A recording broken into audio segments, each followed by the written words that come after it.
ওই যে ওই একটা বানর, এই ট্রেনটাতে ছিলাম। এই জায়গায় আমি ছিলাম মুই একদম লেকের পরে। ওইটা হলো স্বর্ণমন্দির, এখন মিলনছড়িতে। চিম্বুকে দাঁড়াইলে ভালো হয় না?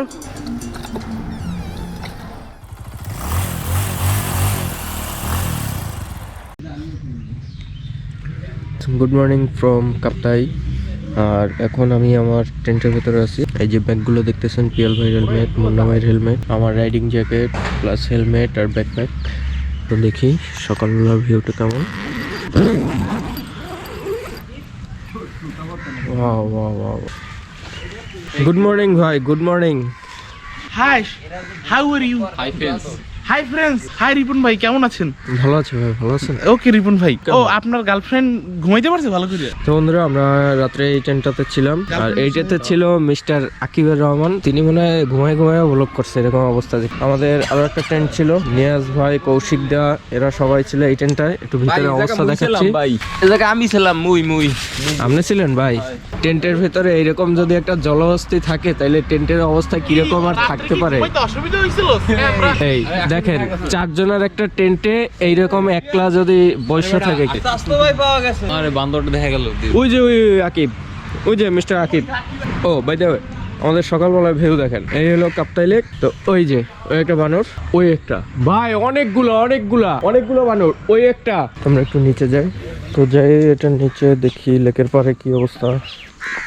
নামো নামো, ব্রাশ করতে করতে নামতে হবে না। পেস্ট লাগাই যায় দেখো। I paints. ওখানে কায়াকিং এর জন্য 3টা বোট রাখা আছে।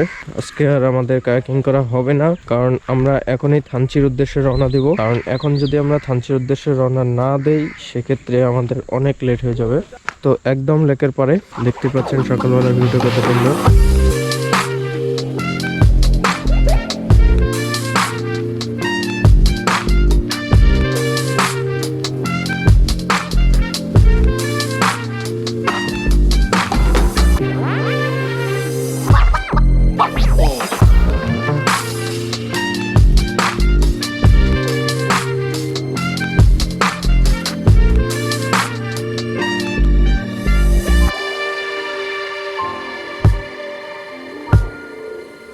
তো বন্ধুরা, আমরা এখানটাতে বসে অনেক সময় ধরে ছবি তুলছি। তো এখন আমরা যাচ্ছি আমাদের টেন্টের দিকে। তো ওখানে ব্যাকপ্যাক করে আমরা এখন নাস্তা করে রওনা দেব।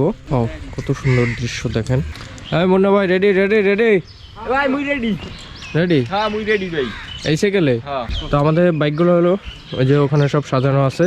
এই একটা ওইটা আমার বাইক। এখন আমরা রওনা দেবো নাস্তাকে। আমাদের সকালবেলার নাস্তা এসে পড়েছে। সকালবেলার নাস্তা হলো ভুনা খিচুড়ি এবং ডিম। নিয়াজ ভাই, জি ভাই। টেস্ট কেমন? অসাধারণ, মোটামুটি খারাপ না, ভালো। তো ফাইনালি আমরা আমাদের প্রশান্তি পার্ক থেকে বের হচ্ছি। আর এখন বাজে সকাল 9:05। আমাদের বের হওয়ার কথা ছিল সকাল 7টায়, বাট কারণ সকালবেলা নাস্তা করতে করতে আমাদের একটু লেট হয়ে গেছে। 8টায় নাস্তা দিছে। তো খাওয়াটা রেডি হইতে আমাদের 9টার মতো বাজছে। হ্যাঁ আকিব ভাই, তাড়াতাড়ি ভাই, বেরো বেরো বেরো।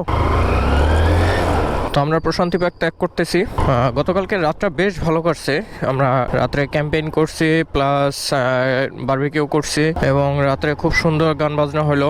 খুব সুন্দর একটা এক্সপিরিয়েন্স এবং খুব সুন্দর একটা সময় উপভোগ করলাম। আমার ব্রেকে প্রচুর সমস্যা হইতেছে, বুঝছো? ব্রেকেও কচকচ কচকচ করে। এক বোতল পানি লো, বোতল পানি বেলে পরে বালুটা কাটে যাবে আর ব্রেকটাও ভালো ধরবে। এমনিতেও তো ওই বান্দরবান যাইও আমাকে এই সেম প্রসেস নেওয়া লাগবে, পানির সাথে নিতে হইবে। বাস। তো আমরা সবাই রওনা দিলাম, যাওয়া যাক। তো আমরা এখন কাপ্তাই থেকে বের হচ্ছি থানচির উদ্দেশ্যে। আর গতকালকে ঠিক এরকম সময় আমরা কাপ্তাই ঢুকেছিলাম। আর আমরা একদিন স্টে করেছি কাপ্তাই প্রশান্তি পার্কে। কাপ্তাই প্রশান্তি পার্ক থেকে এখন আমরা যাচ্ছি আবার থানচির উদ্দেশ্যে। আর থানচি আমাদের রুম বুকিং করা আছে থানচি কুটিরে। ওখানে আমাদের কিছু বড় ভাইও আছে, ঢাকা থেকে তারা আসছে।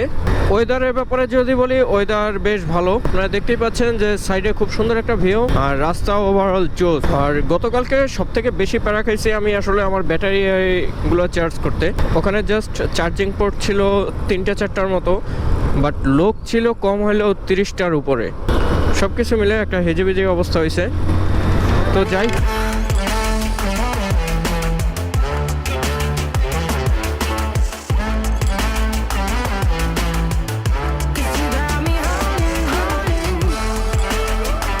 তো বন্ধুরা, আমরা এখন আছি কর্ণফুলী নদী, চন্দ্রকোনা ফেরিঘাট, রঙ্গনিয়া। আর সামনে হলো ফেরিঘাট। আই থিঙ্ক যতদূর আমি বুঝতেছি হ্যাঁ ফেরিঘাট। তো এই ফেরিটা আমাদের পার হইতে হবে, আর ফেরিটা দেখি কিরকম কি অবস্থা, কারণ আমি এই রুটে এর আগে কখনো আসি নাই। পরে নামবো ওকে, তাহলে আমরা ওয়েট করে ফেরি আসুক।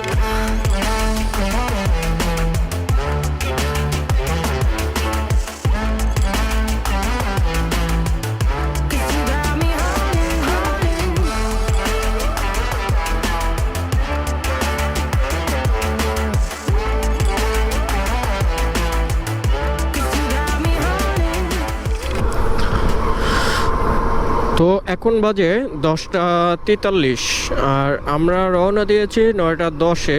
হ্যাঁ 9:30-টার দিকে। রাস্তার কিছু কিছু জায়গায় বালিগুলো পড়ে আছে, আর এই বালিগুলো আসলে অনেক স্লিপারি, কারণ চাকার নিচে পড়লে পরেই দেখি এক সাইডে দৌড় দেয়।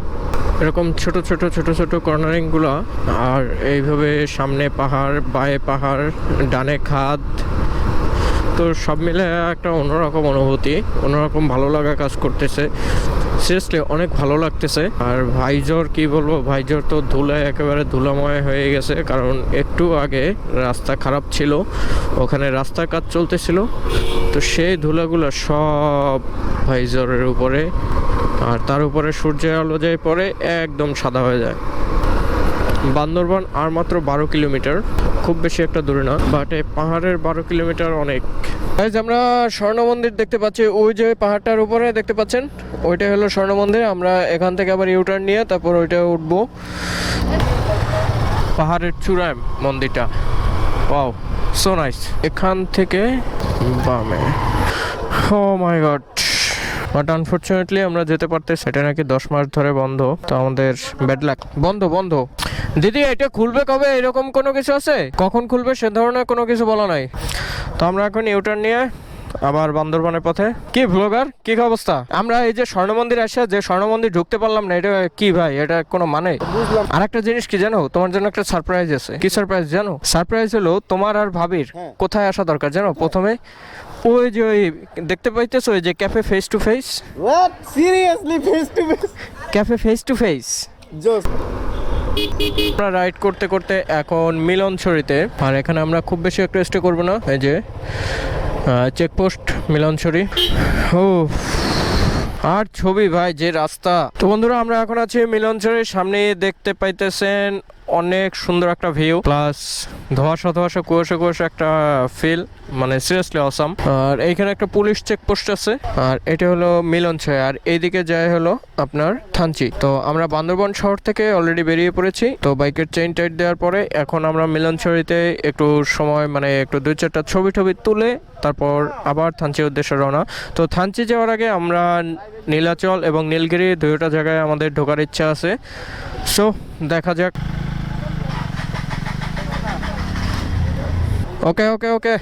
তো বন্ধুরা আমরা মিলনছড়ি থেকে এখন আবার বের হয়েছি, আর রাস্তার অবস্থা কি বলবো, রাস্তার অবস্থা খুব একটা ভালো না, খুব একটা খারাপও না। কর্নারিং করতে প্রচুর সমস্যা হচ্ছে, কারণ রাস্তায় অনেক বালি আর রাস্তা ভাঙা, আর দেখতেই পাচ্ছেন যে কতটা ঢালু, কারণ এখন পুরোটাই হলো গিয়ে ডাউনহিল।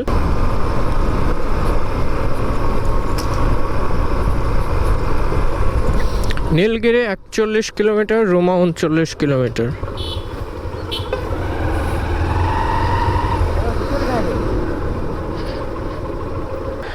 তো আমরা নীলগিরি যায়া বা নীলাচল যায়া, কোনটা আগে পড়ে আই ডোন্ট নো, তো যেটা আগে পড়বে সেখানে যায় আমি আবার ক্যামেরা স্টার্ট করতেছি। অনেক সুন্দর একটা ভিউ, বাট এখান থেকে নামতে চাচ্ছি না, মানে সিরিয়াসলি শরীর অনেকটা ছেড়ে দিছে। হ্যাঁ ওই রাস্তা দিয়ে আসছি। এই যে জলস্থিটা কি করতেছে, জলস্থি এগুলো করে না ভাই। তোমরা রওনা দেয় বন্ধুরা, নীলগিরি আর মাত্র 25 কিলোমিটার।